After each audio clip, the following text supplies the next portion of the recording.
मुंबई की भीड़ भाड़ वाली गलियों में, जहां हर गली और हर मोड़ पर जिंदगी दौड़ती है, वहीं एक ऐसी कहानी जन्म लेती है जिसने देश भर के लाखों युवाओं को सपनों की नई उड़ान दी। ये कहानी है तिलक मेहता की, उस बच्चे की जिसने महज 13 साल की उम्र में एक ऐसा सपना देखा जिसे पूरा करने में बड़े बड़े दिग्गज भी सोच में पड़ जाए। तिलक का जन्म 2006 में महाराष्ट्र के औरंगाबाद शहर में हुआ था। एक आम भारतीय परिवार में पले बढ़े तिलक के सपने उम्र के हिसाब से बिल्कुल भी आम नहीं थे। साल 2018 की एक दोपहर जब तिलक स्कूल से घर लौटा तो उसके पास कुछ ज़रूरी किताबें थीं जिन्हें उसे अपने अंकल तक उसी दिन पहुंचाना था। मगर मुंबई जैसे महानगर में, जहां ट्रैफिक और दूरी हमेशा चुनौती बनकर सामने आते हैं, इस छोटे से काम को पूरा करना भी असंभव सा लगने लगा। कई कोरियर कंपनियों से संपर्क करने के बाद भी कोई ठोस हल न मिला। यहीं से तिलक के मन में सवाल उठा, आखिर मुंबई जैसे शहर में, जहां हर पल सैकड़ों हजारों लोग सामान भेजते लाते हैं, वहां एक आम इंसान के लिए सस्ती, तेज और भरोसेमंद डिलीवरी सेवा क्यों नहीं है? तिलक ने इस समस्या का हल निकालने की ठानी। उसने अपने आसपास अपने शहर को गौर से देखा।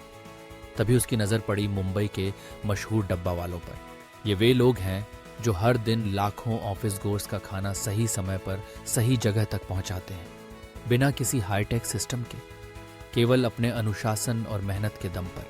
तिलक ने सोचा कि अगर डब्बा वाले इतने सालों से इतने भरोसेमंद हैं, तो क्यों न उनकी कार्यशैली को आधुनिक तकनीक से जोड़ दिया जाए। यही सोच थी पेपर्स एंड पार्सल्स यानी पीएनपी की नींव।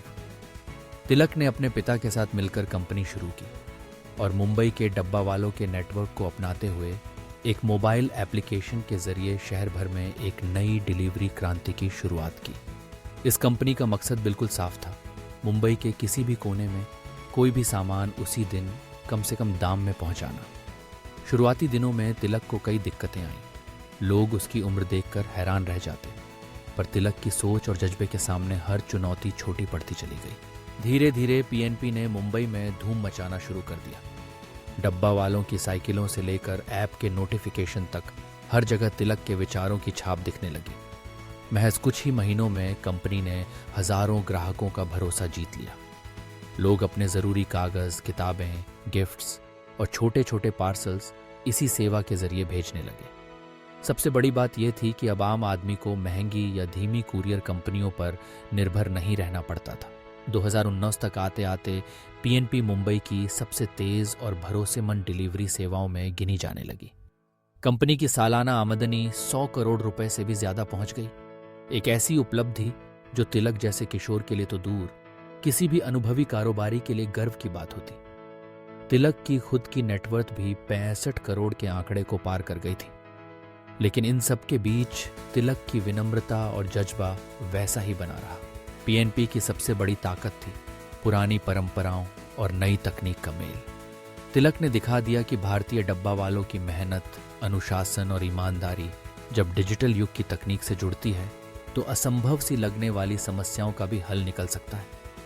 तिलक ने डब्बा वालों को अपने साथ जोड़कर न केवल उन्हें नई पहचान दी, बल्कि उनके जीवन में भी आर्थिक स्थिरता लाई। आज पीएनपी हर दिन करीब 200 पार्सल्स डिलीवर करती है। केवल किताबें या ज़रूरी कागज़ ही नहीं, बल्कि छोटे छोटे तोहफे, स्कूल के प्रोजेक्ट, ऑफिस के दस्तावेज, हर तरह के सामान को तेज़ी से एक जगह से दूसरी जगह पहुंचाया जाता है। तिलक की टीम दिन रात इस कोशिश में लगी रहती है कि उनका हर ग्राहक संतुष्ट रहे। इसी भरोसे ने पीएनपी को मुंबई से आगे दूसरे शहरों में भी फैलने का मौका दिया। तिलक की यात्रा हमें एक बेहद ज़रूरी सबक देती है। उम्र कभी भी सपनों के आड़े नहीं आती। अगर आपके पास सही सोच, मेहनत और जज्बा है तो आप किसी भी चुनौती को पार कर सकते हैं। तिलक मेहता जैसे बच्चों की मिसाल देश के हर युवा को यह विश्वास देती है कि अगर आप अपने आसपास की समस्याओं को समझें और उनका समाधान ढूंढने की ठान लें तो सफलता आपके कदम जरूर चूमेगी। तिलक को उनकी उपलब्धियों के लिए कई मंचों पर सम्मानित किया गया। इंडिया मैरीटाइम अवार्ड्स में उन्हें देश के सबसे युवा उद्यमी के रूप में पहचाना गया। उनकी कहानी ने यह साबित कर दिया कि देश की समस्याओं का हल देश के युवा ही निकाल सकते हैं। ज़रूरत है सिर्फ एक नए नज़रिए की और अपनी मेहनत में यकीन की। एक आम भारतीय परिवार का बच्चा जिसने सिर्फ अपनी ज़रूरत को पहचान कर एक पूरी इंडस्ट्री की तस्वीर बदल दी। यह है तिलक मेहता की असली कहानी। उसकी सफलता की असली वजह यही थी कि उसने कभी हार नहीं मानी और अपने सपनों को पूरा करने के लिए लगातार मेहनत करता रहा। अगर आप भी अपने सपनों को हकीकत में बदलना चाहते हैं तो तिलक की तरह सोचें, मौजूदा समस्याओं को अवसर के रूप में देखें और उन्हें हल करने के लिए पूरे दिल से मेहनत करें। कौन जाने अगली बार आपकी कहानी किसी और बच्चे को उड़ान भरने में मदद कर सकती है। अगर आपको ये वीडियो पसंद आई हो तो हमारे चैनल को सब्सक्राइब करना न भूलें। बेल आइकॉन ज़रूर दबाएं ताकि अगली इंस्पायरिंग स्टोरी सबसे पहले आप तक पहुंच सके। वीडियो को लाइक करें, अपने दोस्तों के साथ शेयर करें और कमेंट करके बताएं आप किस असली हीरो की कहानी अगले वीडियो में देखना चाहेंगे। आपका एक क्लिक हमें और भी बेहतर कहानियां बनाने की तद देता है। धन्यवाद।